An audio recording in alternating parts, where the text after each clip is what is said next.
ప్రశాంతత అసలు ఉంటే కదా స్వేచ్ఛ, హక్కు, ఉపాధులు, ఉద్యోగాలు, అన్ని రాయితీలు, సంపాదన మార్గము, శాంతి భద్రత ఉన్నప్పుడే మనసులు ప్రశాంతంగా ఉంటాయి.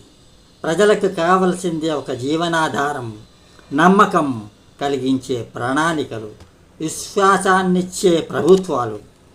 గొడవలు, అరాచకాలు, దోపిడీలు, దొంగతనాలు, మోసాలు, రేపులు, మానభంగాలు, హత్యలు కాదు. ప్రజలు ప్రశాంతంగా నిద్రపోయే రోజులు రావాలి.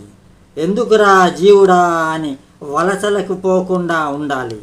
అలాంటి ప్రశాంతత ఏ రోజు వస్తుందో వేచి చూడాలి. అప్పటికి తరాలు మారిపోతూనే ఉంటాయి. స్వేచ్ఛ, హక్కులు, ఉపాధులు, ఉద్యోగాలు, అన్ని రాయితీలు, సంపాదన మార్గము, శాంతి భద్రత ఉన్న